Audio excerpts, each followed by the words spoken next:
Everyone knew Bob Crane, or they thought they did. He was Colonel Hogan on Hogan's Heroes. The charming, witty American officer in a German POW camp.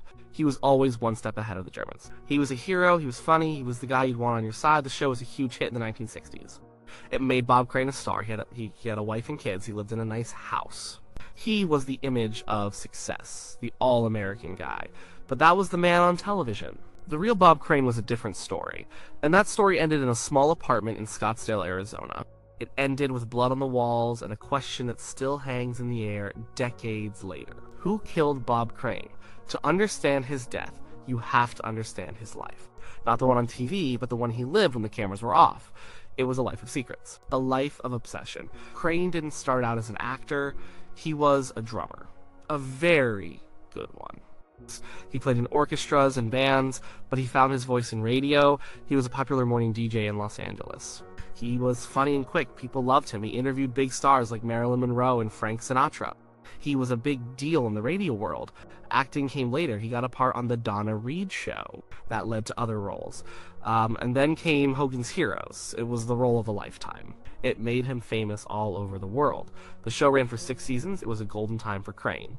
He was on top of the world. But during this time, something else was happening. A darkness was growing. Crane had a high sex drive. That wasn't the secret. Lots of people in Hollywood did. But Crane's interest went further. It became a compulsion. He was obsessed with seducing women, and he was obsessed with recording it. This is where John Carpenter comes into the story.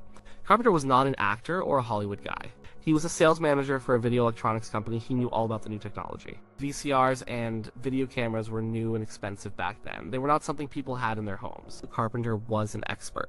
He and Crane met and became friends. Fast friends. Their friendship was built on a shared hobby. A very dark hobby. Carpenter would help Crane get the latest video equipment. Together, they would go to bars and clubs, they would pick up women, they would take them back to hotel rooms or apartments, and they would film their sexual encounters. Sometimes the women knew they were being filmed. Often, they did not. This wasn't a casual thing. It was an addiction for Crane. He had a huge collection of tapes and photographs. He meticulously cataloged them. It was his second life. His public life was Colonel Hogan, the family man. His private life was this secret world of sex and videotape. His first wife, Anne, knew something was wrong. His behavior was erratic. He was unfaithful. They eventually divorced. Crane then married his Hogan's Heroes co-star, Patty Olsen, who played the German secretary Hilda. But marriage didn't change him. The obsession continued. He and Carpenter were a team. Crane was the star, the famous face who could charm the women.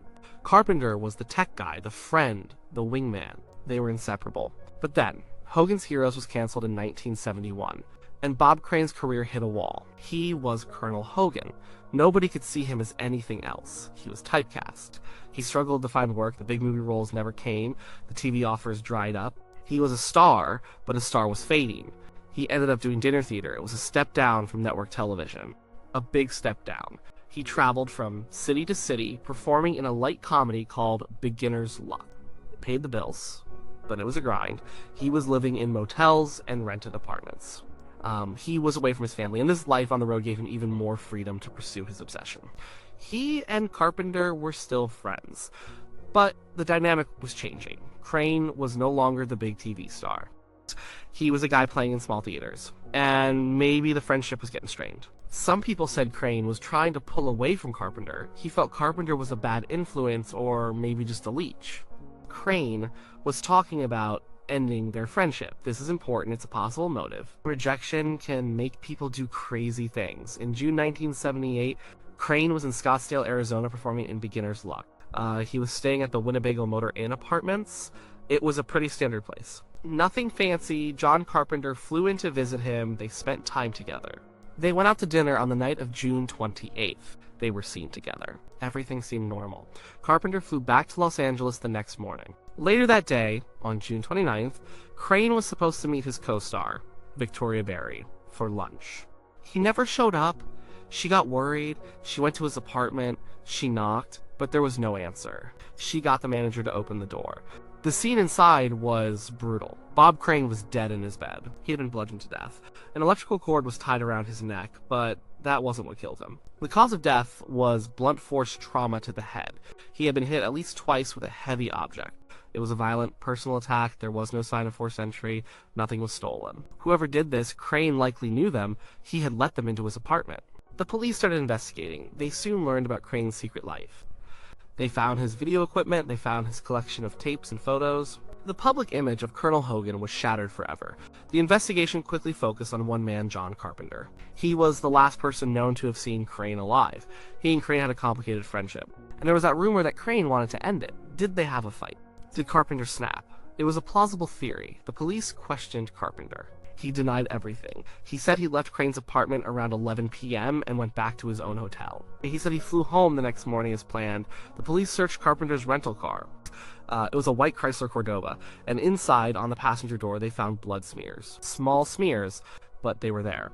The police lab tested the blood. It was type B.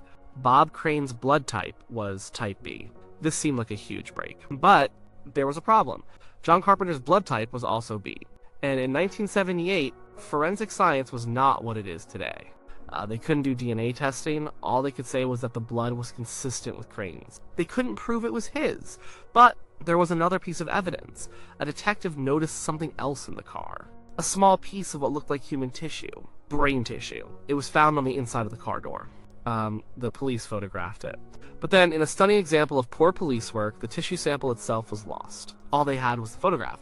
The evidence was circumstantial, they had a motive maybe, they had a suspect who was there, they had blood in his car that could have been the victim. But it wasn't enough. The Scottsdale police felt they didn't have a strong enough case to get a conviction. So for years, the case went cold. No one was charged. The murder of Bob Crane became one of Hollywood's most infamous unsolved mysteries. Life went on. John Carpenter went back to his life in California. Bob Crane's family had to live with the unanswered questions and the shame of his secret life being exposed. His children, in particular, had to deal with the world knowing their father was not the man they thought he was. It was a tragedy on top of a tragedy, but the case was never forgotten. In 1990, the Maricopa County Attorney's Office decided to take another look. There was a new prosecutor, and he was determined to solve this case. They re-examined all the old evidence. They looked at the old police reports, and they looked at that photograph of the tissue found in Carpenter's car. They decided they finally had enough to go to trial.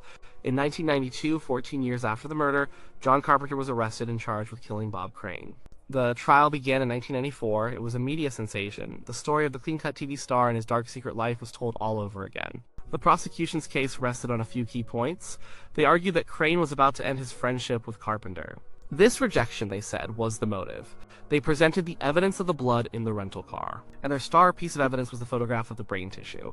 They had experts testify that the tissue in the photo was consistent with coming from a human brain, blown out by a powerful blow to the head. They argued the murder weapon was a camera tripod. Crane was an avid photographer. Tripods were always around him, and a tripod would match the kind of wounds he had. The police never found the murder weapon, but they argued that Carpenter could have easily dismantled it and disposed of it. The defense had a different story. They attacked the police investigation from 1978. They called it sloppy and incompetent, and they were right. Evidence was mishandled. The tissue sample was lost. They argued that the blood evidence was meaningless. It was type B, just like the defendant. It could have been Carpenter's own blood. He could have cut himself. They brought in their own experts to look at the photograph of the tissue. Their experts said you couldn't tell what it was from a single old photograph. It could have been anything. It could have been fast food grease. They created reasonable doubt. The defense also had a powerful witness. John Carpenter himself took the stand. He was an old man by then. He was calm and believable. He spoke about his friendship with Crane. He admitted to their lifestyle, but he swore he did not kill his friend. He said they were still friends when he left Scottsdale. There was no fight, no argument. He was convincing. The jury deliberated, and in the end, they found John Carpenter not guilty. They didn't have enough evidence. The prosecution's case was built on old, shaky, circumstantial evidence. It wasn't enough to convict a man of murder beyond a reasonable doubt. The justice system had spoken. John Carpenter was a free man. He maintained his innocence until he died in 1998. So, if Carpenter didn't do it, who did? Over the years, other theories have popped up.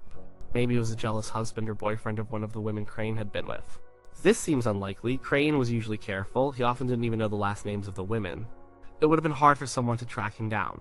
Another theory involves Victoria Berry, the co-star who found his body. In later years, she said Crane had told her he was afraid of someone, but she never gave a name. Some have suggested other people were involved in Crane's secret life, and that one of them could have been the killer. But no other serious suspects have ever emerged. The police investigated every lead.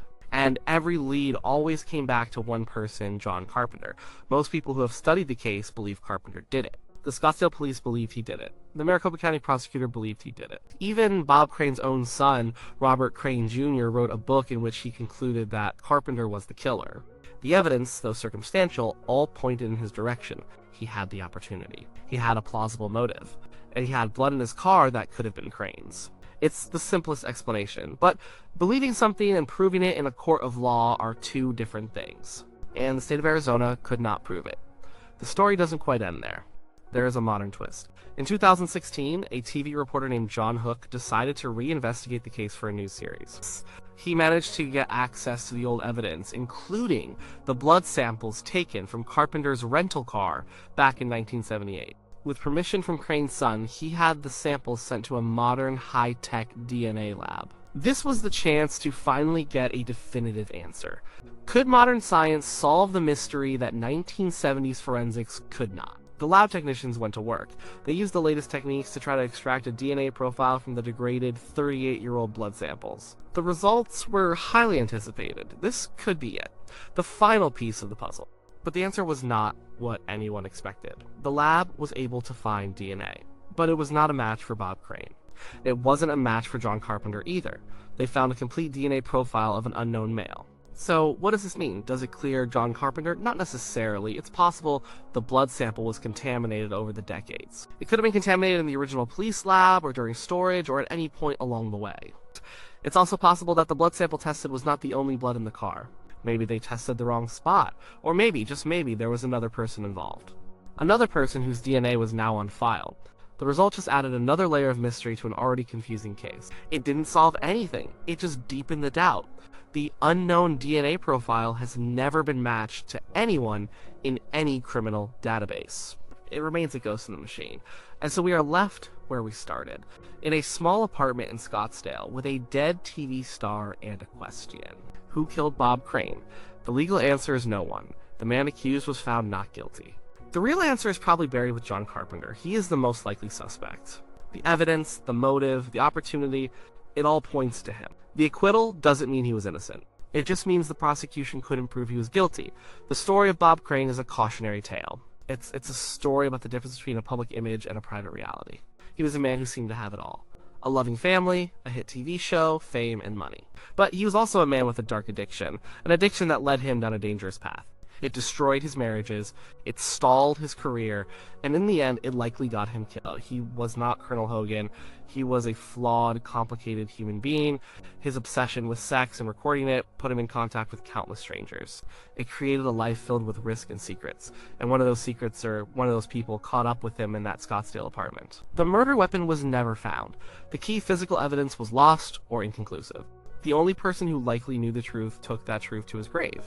The case is officially closed, but it's not solved. It remains a dark, sad chapter in Hollywood history. A story of a beloved TV star whose hidden life led to a brutal and mysterious death. We will probably never know for sure who killed Bob Crane. And maybe that's the most unsettling part of the whole story. The question just hangs there, unanswered.